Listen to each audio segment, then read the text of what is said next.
മനുഷ്യൻ, ഞാൻ കുറേ നാളുകൾക്ക് മുമ്പ് ഇടുക്കിയിൽ ശുശ്രൂഷ ചെയ്യുന്ന കാലത്ത് ഒരു ചെറുപ്പക്കാരൻ പള്ളിയിൽ നിന്ന് കുമളിക്ക് പോയി. കുമളിക്ക് പോയത് വിഷം മേടിക്കാൻ വേണ്ടിയിട്ടാണ്. വിഷം മേടിക്കാൻ പോയെന്ന് പറഞ്ഞാൽ ഈ മരുന്ന് മേടിക്കാൻ, ഏലച്ചെടികൾ കടിക്കുന്ന ഫോറൈറ്റ് എന്ന് പറയുന്ന വിഷം മേടിക്കാൻ വേണ്ടി പോയതാണ്. എന്തായാലും അദ്ദേഹം ഫോറൈറ്റൊക്കെ മേടിച്ച് പാത്രത്തിലൊക്കെ ഇതിനകത്ത് വെച്ചു. അതിനുശേഷം ഒരു കൂട് കടലയും മേടിച്ച് ഇതിനകത്ത് വെച്ചു. മറ്റു പല സാധനങ്ങളും മേടിച്ചു. ആ കൂട്ടത്തിൽ ഫോറൈറ്റ് കുറച്ച് മേടിച്ച് പൈക്ക് ചെയ്ത ഫോറൈറ്റ് ഇവരുടെ പ്ലാസ്റ്റിക് കൂടി വെച്ചിട്ടു. അതിനുശേഷം ബസ്സിൽ കയറി കഴിഞ്ഞപ്പോൾ പുള്ളി ഈ കടലക്കൂടെടുത്തിട്ട് കയ്യിലിട്ട് ഞെരടിയ ശേഷം ഈ തൊലി കളഞ്ഞിട്ട് വായിലേക്ക് ഇട്ടു. കഴിച്ച് കുറച്ച് നേരം കഴിഞ്ഞപ്പോൾ പ്രിയമുള്ളവരെ, കുമളിയിൽ നിന്ന് ബസ് വിട്ടു. 2 വളവ് കഴിഞ്ഞപ്പോൾ തൊട്ടേ പുള്ളിക്ക് ഛർദ്ദിക്കാൻ വരാൻ തുടങ്ങി. ശരീരം വിങ്ങി വേർക്കാൻ തുടങ്ങി. പുള്ളി വളരെ അസ്വസ്ഥനായി. ഉടനെ കണ്ടക്ടർ മണിയടിച്ച് നിർത്തി. പെട്ടെന്ന് തന്നെ വന്ന ജീപ്പിൽ പുള്ളിയെ തൊട്ടടുത്ത ഹോസ്പിറ്റലിലേക്ക് കൊണ്ടുപോയി. അവിടെ ചെന്നപ്പോൾ ഡോക്ടർമാർ പരിശോധിച്ചിട്ട് പറഞ്ഞു, വിഷം ഉള്ളിൽ ചെന്നിട്ടുണ്ട്. അതിൻ്റെ ലക്ഷണമാണ് ഈ കാണിക്കുന്നത്. ഫോറൈറ്റ് എന്ന് പറയുന്ന ഉഗ്രവിഷം അത് മേടിച്ച് ഈ പാത്രം ഇതിനകത്ത് വെച്ചു. അത് കൈകൊണ്ട് കൈകാര്യം ചെയ്തു. അതിനുശേഷം കടല മേടിച്ച് വെച്ചു. ഈ കൈകൊണ്ട് കടല ചുരുട്ടി കഴിച്ച വഴിയിൽ വളരെ ചെറിയ ഒരംശം ബോഡിയിൽ കയറിയതേ ഉള്ളൂ. ബോഡിയിൽ മൊത്തം ഇതിൻ്റെ പ്രകടനം, വേർക്കാൻ തുടങ്ങി, ഛർദ്ദിക്കാനായിട്ട് വന്നു, തലകറക്കം ഉണ്ടാകുന്നു. ആൾ കംപ്ലീറ്റ് മാറി സെക്കൻഡുകൾ കൊണ്ട് തന്നെ. അപ്പോൾ ശരീരത്തിന് ഉൾക്കൊള്ളാൻ പറ്റാത്തൊരു സാധനം വന്നാൽ ഇങ്ങനെ പ്രതികരിക്കാറുണ്ട്. ഞാനിവിടുന്ന് വിദേശ രാജ്യം UK മിക്കവാറും പോകാറുണ്ട്. ഇവിടുന്ന് പോകുമ്പോൾ തൂക്കി നോക്കും. അവിടെ ചെന്നിട്ട് ഇവിടെ വന്നു കഴിയുമ്പോൾ വീണ്ടും തൂക്കുമ്പോൾ 4-5 കിലോ തൂക്കം ചുമ്മാ കൂടും. എങ്ങനെയാണെന്നറിയോ? നമ്മളറിയാതെ കഴിക്കുന്ന ഭക്ഷണത്തിൽ നിന്ന് അറിയാതെ ഇതെല്ലാം കയറിയിട്ട് നമ്മളറിയാതെ വെയിറ്റ് അങ്ങ് കൂടി പോവുക. അറിയുന്ന പോലും ഇല്ല. ബോഡിയുമായിട്ടിത് അങ്ങ് താതാത്മ്യപ്പെടുകയാണ്. ഈ ഭക്ഷണം താതാത്മ്യപ്പെട്ട് അത് നമ്മുടെ ബോഡിയെ അങ്ങ് വളർത്തുകയാണ്. അപ്പോൾ നമ്മൾ അറിഞ്ഞാലും അറിഞ്ഞില്ലെങ്കിലും നമ്മുടെ ശരീരത്തിലേക്ക് ഒരു സാധനം ആഹാരമായിട്ട് കയറി വന്നു കഴിഞ്ഞാൽ ഒന്നുകിൽ അത് ബോഡിയുമായിട്ട് അങ്ങ് സംയോജിക്കും, ഇല്ലേ ബോഡി അത് റിജക്റ്റ് ചെയ്യും. ഇങ്ങനെ രണ്ടിലേതെങ്കിലും ഒന്ന് നടക്കും. എന്തായാലും രണ്ടിൻ്റെയും ലക്ഷണം കാണിക്കും. എന്ന് പറഞ്ഞതുപോലെ ചില ആളുകൾക്ക് ചില ഭക്ഷണ സാധനങ്ങളിൽ, ചിലർ ഇറച്ചി കൂട്ടണ്ട, അപ്പം തന്നെ ശരീരം ചൊറിഞ്ഞു തടിക്കും. അതിന് നമ്മൾ പറയുന്ന പേരെന്താണ്? അലർജി. അപ്പോൾ ആ ഭക്ഷണ സാധനം ആ വ്യക്തിയുടെ ബോഡി എന്ത് ചെയ്യാണ്? റിജക്റ്റ് ചെയ്യാണ്. അപ്പോൾ ചില ഭക്ഷണ സാധനം ചിലരുടെ ബോഡി റിജക്റ്റ് ചെയ്യാറ്. ഇപ്പോൾ നമ്മൾ വിശുദ്ധ കുർബാന സ്വീകരിച്ചിരിക്കുകയാണ്. ഒരു വിഷം തൊട്ടടുത്ത് വെച്ചിട്ട് കൈകൊണ്ട് തിരുമിയപ്പോൾ കടല കഴിച്ചപ്പോൾ ഛർദ്ദിക്കാൻ വരുന്നു, അങ്ങനത്തെ പ്രകടന ലക്ഷണങ്ങളുണ്ടായെങ്കിൽ വിശുദ്ധ കുർബാന അനുഭവിച്ച വ്യക്തി അത് സ്വീകരിച്ച് കഴിയുമ്പോൾ ഒന്നുകിൽ ഇത് ശരീരം ഏറ്റെടുത്തിട്ടുണ്ട്. ശരീരം ഏറ്റെടുത്താൽ പിന്നെ വേറെ പ്രത്യേകിച്ച് ലക്ഷണമൊന്നും കാണിക്കുകയല്ല. ഞാൻ UK പോകുന്ന പോലെയാണ്. ഇവിടെ വന്ന് തൂക്കി നോക്കുമ്പോഴാണ് വെയിറ്റ് കൂടിയ കാര്യം. അപ്പോൾ പ്രിയമുള്ളവരെ, നമ്മൾ അറിയുന്നില്ല ഇത് നമ്മുടെ ശരീരത്തിൽ പ്രവേശിച്ചു, ശരീരത്തിൻ്റെ ഭാഗമായി, നമ്മുടെ മാംസത്തിൻ്റെയും ജീവൻ്റെയും ഭാഗമായി ഇത് മാറി. നമ്മൾ കഴിച്ച ആഹാരം ശരീരത്തിന് നന്നായിട്ട് ഇഷ്ടപ്പെട്ടു, അതുകൊണ്ട് റിസീവ് ചെയ്തു, അതുകൊണ്ട് നമ്മുടെ തൂക്കം കൂടുന്നു. അങ്ങനെയാണെങ്കിൽ വിശുദ്ധ കുർബാന അനുഭവിച്ചു കഴിയുമ്പോൾ ഒരു വ്യക്തിയുടെ ആ ശരീരം അത് സ്വീകരിച്ചു കഴിഞ്ഞാൽ പ്രത്യേകിച്ച് ലക്ഷണമൊന്നും ഉണ്ടാവുകയില്ല. പക്ഷേ ഇതാ ആ ബോഡി അത് സ്വീകരിച്ചു കഴിഞ്ഞാൽ ആ ബോഡിയും യേശുവിൻ്റെ ബോഡിയും തമ്മിൽ ഒന്നായി. എവിടെയായിരിക്കും ഇത് മാംസം ധരിച്ചത്? ഒരു ആഹാര സാധനം ശരീരത്തിലേക്ക് ചെന്ന് കഴിഞ്ഞാൽ ഹാർട്ടിനകത്താണ്, മൊത്തം ബോഡിയിലാണ്. മൊത്തം ബോഡിയിലായിട്ടാണ് ഇത് പ്രവേശിച്ചിരിക്കുന്നത്. രക്തത്തിൽ കൂടെ കലർന്ന് ഇത് മൊത്തം ബോഡിയിൽ വ്യാപരിച്ചുകൊണ്ടിരിക്കുകയാണ്. നമ്മുടെ കോശങ്ങളൊക്കെ ഇത് സ്വീകരിച്ചുകൊണ്ടിരിക്കുകയാണ്. അങ്ങനെ മൊത്തം ബോഡിയിൽ ഇതിങ്ങനെ വ്യാപരിച്ച് അങ്ങനെയാണ് ബോഡിയുമായിട്ട് ചേർന്നിരിക്കുകയാണ്. അങ്ങനെയാണെങ്കിൽ ഇപ്പോൾ നിങ്ങളുടെ അവസ്ഥ എന്താണെന്നുള്ളതാണ് എൻ്റെ ചോദ്യം. വിശുദ്ധ കുർബാനയുടെ ഒരു പാർട്ട് നിങ്ങളുടെ ശരീരത്തിൽ നിങ്ങൾ അനുഭവിച്ചാൽ നിങ്ങളിപ്പോൾ ആരായിരിക്കുക? ഒരു ലക്ഷണവും നിങ്ങളുടെ ശരീരം റിജക്റ്റ് ചെയ്തിട്ടില്ല. അതിൻ്റെ അർത്ഥം ഈ ശരീരം ഇത് സ്വീകരിച്ചിരിക്കുന്നു. പ്രത്യേകിച്ച് നമ്മൾ സുറിയാനി സഭ വിശുദ്ധ കുർബാന അനുഭവിക്കുന്നതിന് മുമ്പ് ഒരു ഭക്ഷണവും 12 മണിക്കൂർ മുമ്പ് കഴിക്കാറില്ല. അതിന് കാരണം എന്താണെന്നറിയോ? വിശുദ്ധ കുർബാന നേരെ ഈ ആസിഡ് റെഡിയായിട്ടിരിക്കുകയാണ് ഇതിനകത്ത് ഭക്ഷണം ദഹിപ്പിക്കാൻ.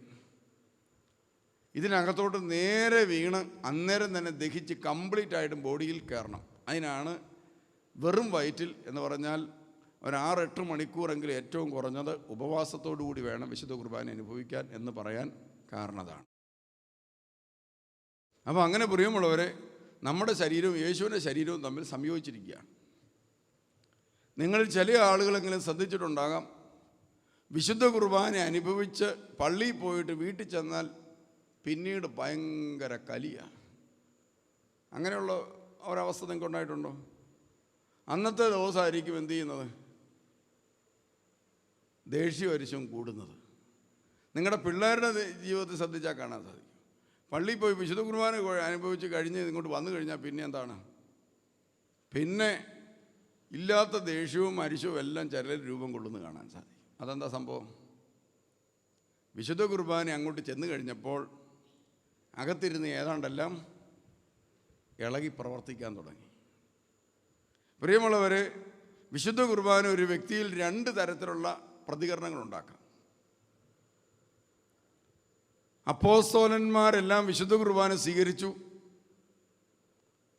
അവർക്കത് ഭയങ്കര വൈകാരിക അനുഭവം ഉണ്ടാക്കി. അതുകൊണ്ടാണ് പിന്നെ അപ്പോസ്തോലിക സഭയിൽ അത് എന്നും മൂല്യമായി നിലനിൽക്കാൻ കാരണം അപ്പോസ്തലന്മാരുടെ ഇടയിൽ വിശുദ്ധ കുർബാന സ്ഥാപനം എന്ന് പറയുന്നത് വലിയൊരു വൈകാരിക അനുഭവമാണ് ഉണ്ടാക്കിയിരിക്കുന്നത്. അതുകൊണ്ട് ഇന്നും അപ്പോസ്തോലിക സഭയിൽ വിശുദ്ധ കുർബാന എന്ന് പറയുന്നത് ഭയങ്കര വൈകാരിക അനുഭവം ഉണ്ടാക്കുന്ന ഒന്നാണ്. എന്നാൽ യൂദാസ് എന്ന് പറയുന്ന മനുഷ്യൻ വിശുദ്ധ കുർബാന സ്വീകരിച്ചു. അതിനെ തുടർന്ന് സാത്താൻ അവൻ്റെ ഉള്ളിൽ പ്രവേശിച്ചു. മനസ്സിലായതിൻ്റെ അകത്ത് ഒരു അപകടം. വിശുദ്ധ കുർബാന അനുഭവിച്ചപ്പോൾ സാത്താൻ ഓടിപ്പോവേണ്ടതാണ്. പക്ഷെ വിശുദ്ധ കുർബാന അനുഭവിച്ച ശേഷം യൂദാസിൽ ആര് പ്രവേശിച്ചു? സാത്താൻ പ്രവേശിച്ചു. അപ്പോൾ പ്രിയമുള്ളവരെ, ഒരു വ്യക്തിയുടെ മനസ്സും മനസാക്ഷിയും ശുദ്ധമല്ലാതെ കൂദാശ സ്വീകരിച്ചാൽ കൂദാശയ്ക്ക് അതിൻ്റെ ശക്തി അവിടെ പ്രകടമാക്കാൻ കഴിയാതെ പോകുന്നു. കൂദാശ നമ്മൾ സ്വീകരിക്കുന്നത് അതിൻ്റെ ശക്തിയുമായി ബന്ധപ്പെടുത്തിയാണ്, അതിൻ്റെ കൃപയാണ്. ആ കൃപ ആ വ്യക്തിക്ക് സംലഭ്യമല്ല. ആയിരുന്നെങ്കിൽ യൂദാസ് ഇതിന് ശേഷം യേശുവിൻ്റെ ശരീരം ഏറ്റുവാങ്ങിയ യൂദാസ് ഒരിക്കലും എന്ത് ചെയ്യല? യേശുവിനെ ഊറ്റിക്കൊടുക്കുകയില്ല. അങ്ങനെയാണെങ്കിൽ നമ്മളൊന്ന് ആലോചിച്ച് നോക്കിക്കോണം.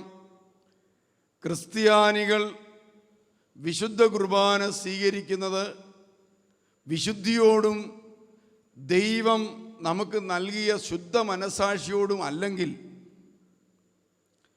കൂദാശയുടെ ശക്തി ആ സഭാസമൂഹത്തിലുള്ള ദൈവമക്കൾക്ക് പ്രകടമാകുകയല്ലെന്ന് മാത്രമല്ല, പിന്നീടുള്ള ദിവസങ്ങളിൽ സാത്താൻ ആ മനുഷ്യരെ യേശുവിനെ കൊല്ലാൻ വേണ്ടി ഉപയോഗിക്കും. ഇന്ന് സഭയിൽ ഏറ്റവും കൂടുതൽ പീഡനം അനുഭവിക്കുന്നതും പുറന്തള്ളപ്പെടുന്നതും ആരാ? യേശുവാണ്. ഞാനൊരിക്കൽ വിശുദ്ധ കുർബാനയുടെ മുമ്പിൽ ഇരുന്ന് പ്രാർത്ഥിക്കുന്ന സമയത്ത് വെറുതെ വിശുദ്ധ കുർബാനയെക്കുറിച്ച് ധ്യാനിച്ചു. വിശുദ്ധ കുർബാനയിൽ വസിക്കുന്ന യേശു സത്യത്തിൽ എന്തുമാത്രം പരിമിതപ്പെട്ടാണ് ക്രിസ്തു ഓടിയിരിക്കുന്നത്. ഞാൻ എന്തുമാത്രം നിങ്ങളുടെ മുമ്പിൽ തിരസ്കൃതനാകുന്നു, ഞാൻ എന്തുമാത്രം നിങ്ങളാൽ വേദനിപ്പിക്കപ്പെടുന്നു,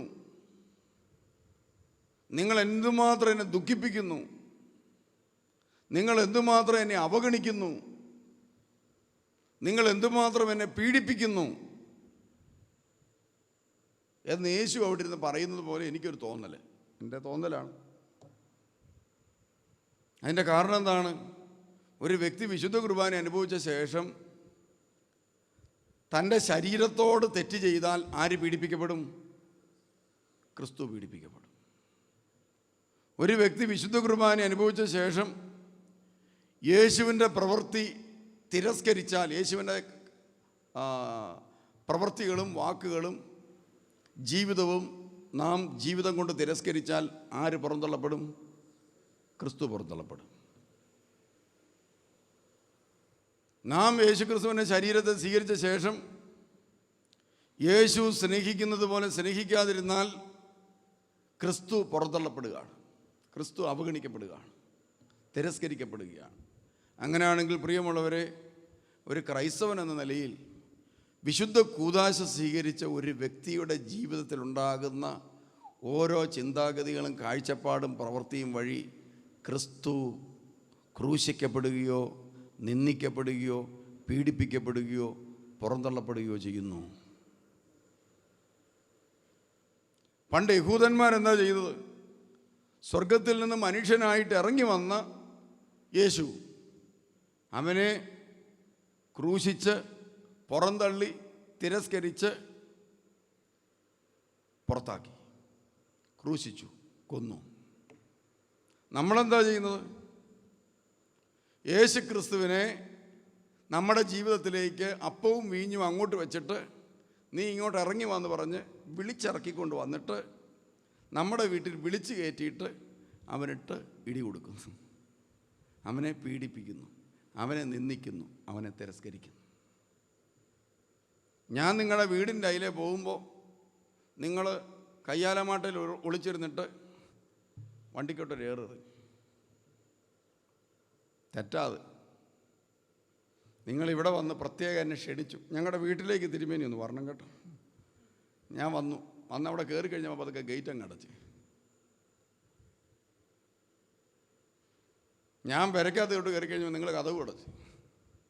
അപ്പം ഞാൻ പെരക്കകത്തിരിക്കുക, ഉടനെ ക്ലിങ് എന്ന് പറഞ്ഞൊരു ഒച്ച കേട്ടു. ഞാൻ ജനലിൻ്റെ വഴി നോക്കുമ്പോൾ നിങ്ങളുടെ മൂത്ത മകൻ എൻ്റെ വണ്ടിയുടെ ഗ്ലാസ് തല്ലിപ്പൊട്ടിക്കുക. ഈ വഴിയെ പോയപ്പോൾ എറിഞ്ഞതാണോ അതോ നിങ്ങളുടെ ഗേറ്റ് പൂട്ടിയിട്ട് എന്നെ വിളിച്ചു വരുത്തി, പ്രത്യേക സ്നേഹത്തോടെ വിളിച്ചു വരുത്തിയിട്ട് ഗേറ്റ് പൂട്ടിയിട്ടിട്ട് എൻ്റെ വണ്ടിയുടെ ഗ്ലാസ് തല്ലിപ്പൊട്ടിച്ചത്? ഏതാണ് ഗൗരവമുള്ള പാപം? വിളിച്ച് കയറ്റിയിട്ട് ഗ്ലാസ് തല്ലിപ്പൊട്ടിക്കുന്നു. അങ്ങനെയെങ്കിൽ ക്രിസ്ത്യാനികളായ നമ്മൾ ഇന്ന് ചെയ്യുന്ന പാപം എന്താണ്? വിശുദ്ധ കുർബാനയിൽ ഇതാ ദൈവം സ്വർഗത്തിലിരിക്കുക, സ്വർഗത്തിലേക്ക് കരകയറിപ്പോയവൻ, അവനെ അച്ഛന്മാരും ജനങ്ങളും കൂടെ കൂടി ഇല്ലാത്ത കാശ് മുടക്കി പള്ളി ഉണ്ടാക്കി, ത്രോണോസ് ഉണ്ടാക്കി, അത് അഭിഷേകം ചെയ്ത ശേഷം നല്ല സ്വർണ്ണപാത്രമൊക്കെ മേടിച്ച് വെച്ച് അതിനകത്ത് ഇവനെ വിളിച്ചിറക്കി കൊണ്ടുവരും. വിളിക്കുമ്പോൾ അവൻ ഇറങ്ങി വരും, സ്നേഹത്തോടെ ഇറങ്ങി വന്ന് അവനെ നമ്മൾ ശരീരത്തിലേക്ക് ചേർത്ത് പിടിച്ചിട്ട് ഈ ശരീരം കൊണ്ട് ചെയ്യുന്ന ഓരോ പാപവും ഇതാ പൂട്ടിയിട്ട് വളഞ്ഞിട്ട് തല്ലുന്നതിന് തുല്യം. യഹൂദന്മാർ തങ്ങളുടെ അടുക്കലേക്ക് വന്ന് യേശുവിനെ ക്രൂശിച്ചു. എന്നാൽ നമ്മളോ ഇതാ അവനെ വിളിച്ചു വരുത്തിയിട്ട് വളഞ്ഞിട്ട് തല്ലിക്കൊല്ലാൻ നോക്കുന്നു.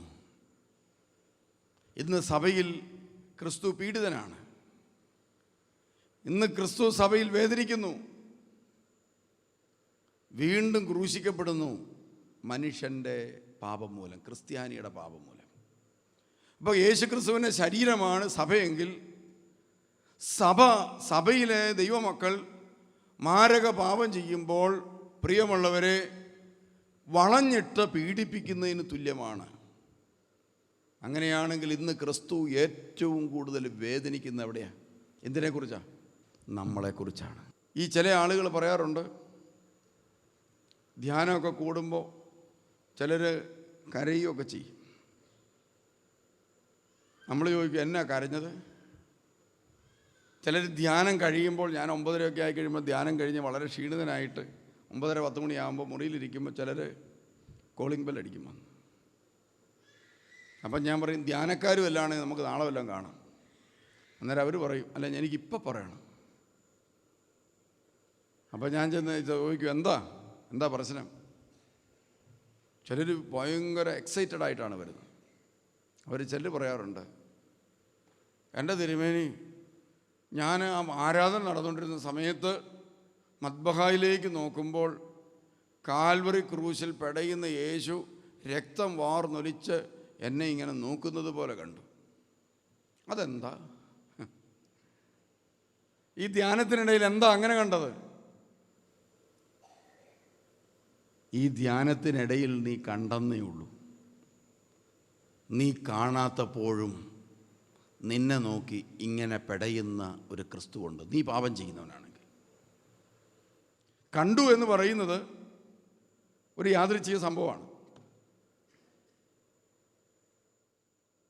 പക്ഷേ കാണാത്തപ്പോഴും എന്ത് നടന്നുകൊണ്ടിരിക്കുക? ഇത് തന്നെ, ഈ റിയാലിറ്റി അവിടെ നടന്നുകൊണ്ടിരിക്കുകയാണ്. അവൻ പീഡിപ്പിക്കപ്പെട്ടുകൊണ്ടിരിക്കുകയാണ്. പക്ഷെ നമുക്ക് കാണാൻ പറ്റുന്നില്ല. കുറേ നാളുകൾക്ക് മുമ്പ് വാട്സപ്പിലൂടെ ഒരു വീഡിയോ എല്ലായിടത്തും പ്രചരിച്ചു.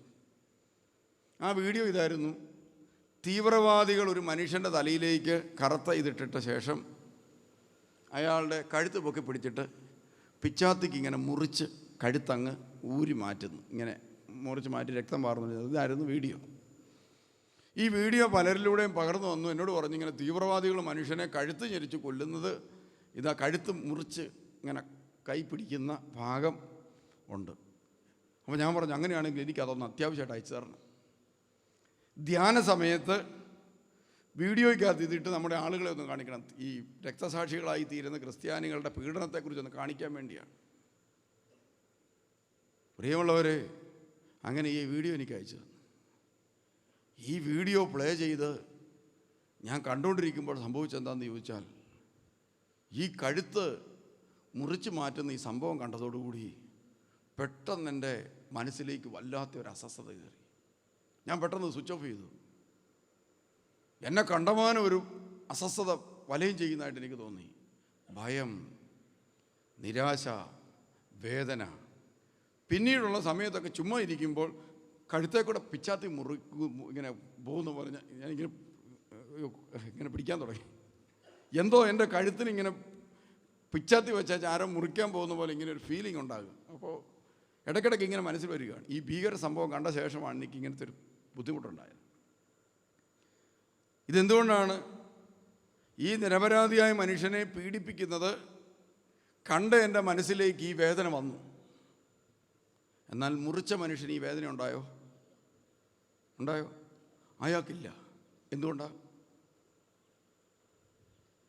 ഈ വേദന അനുഭവിക്കാൻ പറ്റാത്ത രീതിയിൽ പിശാച് ആ മനുഷ്യൻ്റെ മനസ്സിനെ എന്താക്കി വച്ചിരിക്കുക?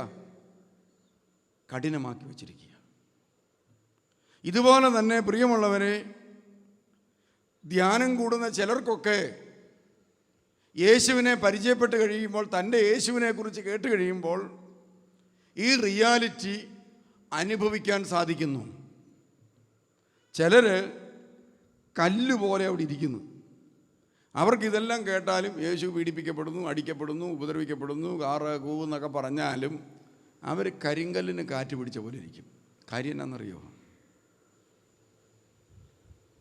അവരുടെ മനസ്സ് യേശുവിനെ സ്വീകരിക്കാൻ സജ്ജമായിട്ടില്ല. അവരുടെ മനസ്സ് സാത്താൻ്റെ അടിമത്തത്തിലാണ്, പിശാചിൻ്റെ ബന്ധനത്തിലാണ് ആ മനസ്സ്. അനേകം വർഷങ്ങൾ കൊണ്ട് സാത്താൻ ആ മനസ്സിനെ ഈ സ്നേഹം അനുഭവിക്കാൻ പറ്റാത്ത വിധം വെച്ചിരിക്കുകയാണ്. ഇതുപോലെ യഹൂദ സമൂഹത്തിലെ പരീശന്മാർ, പുരോഹിതന്മാർ, ശാസ്ത്രിമാർ തുടങ്ങിയ ദൈവഭക്തരെന്ന് നടിക്കുന്ന കാപട്യക്കാരായ മനുഷ്യരും ആ സിസ്റ്റത്തിൽ വർക്ക് ചെയ്തുകൊണ്ടിരിക്കുന്ന ആളുകളുണ്ടല്ലോ. ഉദാഹരണത്തിന് പുരോഹിതനുള്ളപ്പോൾ പുരോഹിതൻ്റെ കൂട്ടത്തിൽ കപ്പ്യാർ കാണും, മറ്റ് പലരും കാണും, പള്ളിയുണ്ട്, കൈക്കാരനുണ്ട്, ഇങ്ങനൊരു സംവിധാനം നിലനിൽക്കുകയാണ്. ഈ സംവിധാനം മുഴുവൻ എങ്ങനെ നടക്കുന്നത്? ഒരു സംവിധാനം വർക്ക് ചെയ്തുകൊണ്ടിരിക്കുകയാണ്. ആ സംവിധാനം കൊണ്ടാണ് അവർ ജീവിക്കുന്നത്. മനസ്സിലായോ? ആ സംവിധാനം കൊണ്ട് അവർ ജീവിച്ചുകൊണ്ടിരിക്കുകയാണ്. അങ്ങനത്തെ ഒരു സമൂഹത്തിൽ യേശുക്രിസ്തു ഇറങ്ങി വന്ന് ആ സംവിധാനത്തിൻ്റെ കുഴപ്പങ്ങളൊക്കെ പറയുന്നു. അത് നന്നാകണമെന്ന് പറയുന്നു, നന്നാക്കണമെന്ന് പറയുന്നു. യേശുക്രിസ്തു പാപിയെ നോക്കി, വ്യഭിചാരിയായ സ്ത്രീയെ നോക്കി പറഞ്ഞു, പാപം ചെയ്യരുത്, വ്യഭിചാരം ചെയ്യരുത്, നോക്കിയാൽ തന്നെ വ്യഭിചാരം ചെയ്ത് കഴിഞ്ഞു എന്നൊക്കെ പറഞ്ഞെങ്കിലും ഒരു വ്യഭിചാരിയായി പിടിക്കപ്പെട്ട സ്ത്രീ വന്നപ്പോൾ, ഞാൻ നിന്നെ ഉപദ്രവിക്കുന്നില്ല, ഞാൻ നിന്നെ വിധിക്കുന്നില്ല, നീ പാപം ചെയ്യാതിരുന്നാൽ മതി. ആ സ്നേഹം, യേശുവിൻ്റെ സ്നേഹം അവർക്ക് അനുഭവിക്കാൻ പറ്റിയെങ്കിൽ നിങ്ങളൊന്ന് ആലോചിച്ച് നോക്കിക്കേ, എന്തുകൊണ്ട് ഒരു പുരോഹിതന്, ആ കാലഘട്ടത്തിലെ പുരോഹിതന്, ഒരു പരീശന് ഇത് അനുഭവിക്കാൻ പറ്റിയില്ല? ഒരന്ധനായ മനുഷ്യനെ കർത്താവ് തൊട്ടപ്പോൾ അവൻ്റെ കണ്ണുകൾ തുറക്കപ്പെട്ടു. ആ സ്നേഹം ആ അന്ധൻ അനുഭവിക്കാൻ പറ്റി. ലാസർ എന്ന് പറയുന്ന മരിച്ച ലാസറിൻ്റെ പെങ്ങന്മാർക്കും ആ കുടുംബത്തിനും യേശുവിൻ്റെ സ്നേഹം അനുഭവിക്കാൻ പറ്റി. അവർ കയ്യിലിരുന്ന വലിയ സ്പ്രേ കുപ്പിയാണ് എടുത്ത് യേശുവിൻ്റെ തലയ്ക്ക് കമത്തിയത്. പക്ഷേ എന്തുകൊണ്ട് അവിടെ കൂടി നിന്നിരുന്ന മറ്റ് പരീശന്മാർക്കും ശാസ്ത്രിമാർക്കും ഹൃദയം കഠിനമായ മറ്റുള്ളവർക്കും എന്തുകൊണ്ട് ഈ സ്നേഹം അനുഭവിക്കാൻ പറ്റുന്നില്ല? എന്തുകൊണ്ട് പറ്റുന്നില്ല? ഈ സ്നേഹം സ്വീകരിക്കാൻ പറ്റാത്ത വിധം അവരുടെ ഹൃദയം എന്ത് ചെയ്തിരിക്കുക? കഠിനമായിരിക്കുക. അങ്ങനെ കഠിനമായ ആളുകളെല്ലാം കൂടെ ചേർന്ന് യേശുവിനെ നോക്കിയപ്പോൾ യേശുവിനെ കാണുന്ന ആരായിട്ടാണ്? പള്ളി പൊളിക്കുന്നവൻ, സീസറിന് നികുതി കൊടുക്കാത്തവൻ, പിന്നെ പാപികളോടുകൂടെ കൂട്ടുചേരുക, യഹൂദ മതത്തിൻ്റെ ആചാരാനുഷ്ഠാനങ്ങൾ തകർക്കാൻ ശ്രമിക്കുക. ഇതാണ് യേശുവിനെ നോക്കുമ്പോൾ അവർ കാണുന്നത്. എന്തുകൊണ്ടാണ് അവർ കാണുന്നത്? യേശു ചെയ്തുകൊണ്ടിരിക്കുന്ന ഈ പുണ്യം തുടർന്നാൽ തങ്ങളുടെ സിസ്റ്റം തകരും, തങ്ങളുടെ വരുമാനം നിലയ്ക്കും, തങ്ങളുടെ ബഹുമാനം ഇല്ലാതാവും, തങ്ങൾ ആദരിക്കപ്പെടുന്ന സമൂഹത്തിൽ ഒരു സ്ഥാനവുമില്ലാത്ത ആശാരിച്ചക്കൻ എന്തു ചെയ്യും? മഹാപുരോഹിതനിരിക്കുക, മഹാപുരോഹിതന് വിലയില്ലാതാകും. ആശാരിച്ചക്കൻ പുറത്തു നിന്നുകൊണ്ട് പറയുന്നതാണ് ഇപ്പം ആളുകൾക്ക് വലിയ കാര്യം. അന്ന് വരെ ഏതെങ്കിലും ഒരു നല്ല കാര്യം പറയുകയാണെങ്കിൽ ആരാ സംസാരിച്ചുകൊണ്ടിരുന്നത്? മഹാപുരോഹിതൻ്റെ അടുത്തില്ല, അവർ പറയുന്നായിരുന്നു കാര്യം. ഇപ്പോഴോ ജനം മുഴുവൻ അപ്പുറത്തെ ആശാരിച്ചക്കൻ്റെ പുറകെ നടക്കുക. അതുകൊണ്ട് അവൻ കാണിക്കുന്നതെല്ലാം നല്ലതുമാണ്. മരിച്ചവരെ ഉയർപ്പിക്കുന്നു. മരിച്ചവരെ ഉയർപ്പിച്ചതോടുകൂടി ടെൻഷനായി. ലാസറിനെ കൂടെ കൊല്ലാൻ അവരാഗ്രഹിക്കുക. എന്തിനാണ്? ഈ സിസ്റ്റം തകരാറിലായാൽ ഞങ്ങളുടെ നിലനിൽപ്പ് തകരാറിലാകും. മനസ്സിലായോ? അതുകൊണ്ട് അവർക്ക് യേശുവിനെ കൊന്നേ മതിയാകൂ. എനിക്ക് നിലനിൽക്കണമെങ്കിൽ എന്ത് വേണം? യേശു മരിക്കണം.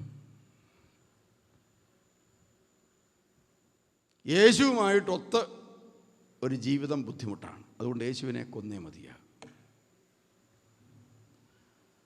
ഇനി നിങ്ങളൊന്ന് ചിന്തിച്ച് നോക്ക്. ഇന്നത്തെ കണ്ടീഷനിൽ നമുക്ക് ജീവിക്കാൻ പറ്റണമെങ്കിൽ ഈ യേശു നമ്മളിൽ ജീവിച്ചാൽ ബുദ്ധിമുട്ടാണ്. അതുകൊണ്ട് നമ്മുടെ ജീവിതത്തിൻ്റെ ഇന്നത്തെ ഏറ്റവും വലിയ ഏറ്റുമുട്ടൽ ഒന്നുകിൽ യേശു അല്ലെങ്കിൽ ഞാൻ. മനസ്സിലായോ? എൻ്റെ ജീവിതത്തിൻ്റെ ആത്മസംഘർഷത്തിൻ്റെ ഏറ്റവും പ്രധാനപ്പെട്ട സംഭവം ഇതാണ്. ഒന്നുകിൽ യേശു, ഇല്ലെങ്കിൽ ഞാൻ. നിങ്ങളുടെ ജീവിതത്തിൽ ഒറ്റ ആത്മസംഘർഷമേ ഉള്ളൂ. ഒത്തിരി നമ്മൾ അങ്ങോട്ടും ഇങ്ങോട്ടും പോകണ്ട. എന്താണ്? ഒന്നുകിൽ നിങ്ങൾ, അല്ലെങ്കിൽ യേശു. ഒന്നുകിൽ യേശുവിനെ കൊന്നിട്ട് നിങ്ങൾക്ക് ജീവിക്കാം, നിങ്ങളുടെ ഇഷ്ടത്തിനനുസരിച്ച്, നിങ്ങളുടെ സുഖങ്ങൾക്കനുസരിച്ച്, നിങ്ങളുടെ സന്തോഷങ്ങൾക്കനുസരിച്ച്. ഇല്ലെങ്കിൽ നിങ്ങളുടെ സന്തോഷം, നിങ്ങളുടെ സുഖം, നിങ്ങളുടെ ജീവിതം നിങ്ങൾ വേണ്ടെന്ന് വെക്കണം. എന്നിട്ട് എന്ത് ചെയ്യണം? ഇവൻ ജീവിക്കട്ടെന്ന് വെക്കണം. ഏതാ വേണ്ടത്? നിങ്ങൾ തീരുമാനിക്കുക. അപ്പോൾ യേശു ജീവിക്കണമെങ്കിൽ, പ്രിയമുള്ളവരെ, ഞാൻ നാളെ രാവിലെ എഴുന്നേറ്റ് കഴിയുമ്പോൾ എൻ്റെ മുറിയിൽ 2 പേരാണ്. ഒന്ന് ഞാനും ഒന്ന് യേശുവും. കാരണം എന്താണ്? യേശു എൻ്റെ കൂടെയുണ്ട്. കാരണം എന്താണ്? ഞാൻ വിശുദ്ധ കുർബാന അനുഭവിച്ചു, ഞാൻ മാമോദീസ തൊട്ടിൽ നിന്ന് പുറത്തു വന്നു, ഞാൻ കൂദാശകൾ സ്വീകരിച്ചു, ഞാൻ ക്രിസ്ത്യാനിയാണെന്ന് ഡിക്ലെയർ ചെയ്തിരിക്കുകയാണ് സഭ. അപ്പം ഞാൻ എഴുന്നേൽക്കുമ്പോൾ മൂറോനും കൊണ്ട് എന്നെ അഭിഷേകം ചെയ്തിരിക്കുന്നു, പരിശുദ്ധാത്മാവിൻ്റെ കൂടെയുണ്ട്. ഞാൻ എൻ്റെ കട്ടിലിൽ നിന്ന് രാവിലെ എഴുന്നേൽക്കുന്നതോടുകൂടി പ്രിയമുള്ളവർ 2 പേരാണ് എഴുന്നേൽക്കുന്നത്. ഒന്ന് ഞാനും, ഒന്ന് യേശു.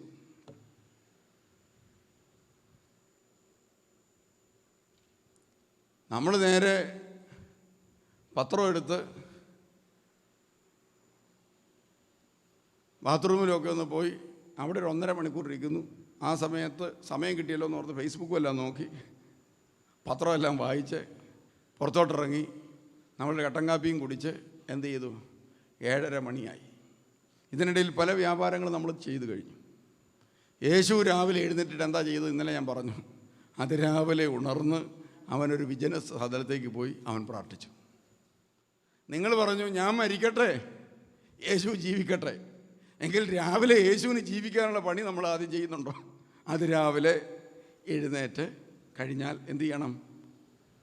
യേശുവാണ് ജീവിക്കണമെങ്കിൽ ഞാനൊരു വിജനസ്ഥലത്തേക്ക് പോയി പ്രാർത്ഥിക്കണം. വിജനസ്ഥലത്തെന്ന് പറഞ്ഞ് ഉദ്ദേശിച്ച് അയലോക്കംകാരനെ പറമ്പിൽ പോയിരിക്കരുത്, നമ്മുടെ വീട്ടിൽ തന്നെ, നമ്മുടെ വീട്ടിൽ തന്നെ നമ്മുടെ ഹൃദയത്തിൻ്റെ ആഴങ്ങളിൽ ഒരു വിജനസ്ഥലം ഒരുക്കണം. അതിരാവിലെ ഉണർന്ന് 2 മണിയോ 3 മണിയോ 1 മണിയോ എത്രയിലും ആട്ടെ ഉണർന്ന് യേശു പറയുന്നത് നമ്മൾ എന്ത് ചെയ്യണം? യേശു ആഗ്രഹിക്കുന്നതാണ് അതിരാവിലെ ഉണർന്ന് നമ്മൾ നോക്കണം ഇന്ന് രാവിലെ യേശു എന്നാ ചെയ്യാൻ ആഗ്രഹിക്കുന്നത്. അപ്പം നമ്മൾ കാണും അതിരാവിലെ ഉണർന്ന് അവനൊരു വിജന സ്ഥലത്തേക്ക് പോയി അവിടെ പ്രാർത്ഥിച്ചുകൊണ്ടിരിക്കുകയായിരുന്നു. അപ്പോൾ രാവിലെ തന്നെ ക്രിസ്തുവിനെ ജീവിക്കാൻ നമ്മൾ അനുവദിക്കുകയാണെങ്കിൽ നമ്മൾ അവന് വേണ്ടി എന്ത് ചെയ്യേണ്ടി വരും? മരിക്കേണ്ടി വരും. നമ്മളങ്ങനെ പ്രാർത്ഥിച്ചു കഴിഞ്ഞപ്പോൾ പ്രിയമുള്ളവരെ, പ്രാർത്ഥനയ്ക്ക് ശേഷം അപ്പോസ്തലന്മാർ അവനെ അന്വേഷിച്ചു വന്നു. അപ്പോൾ യേശു പറഞ്ഞു, എനിക്ക് മറ്റൊരു പട്ടണത്തിലേക്ക് പോകാനുണ്ട്.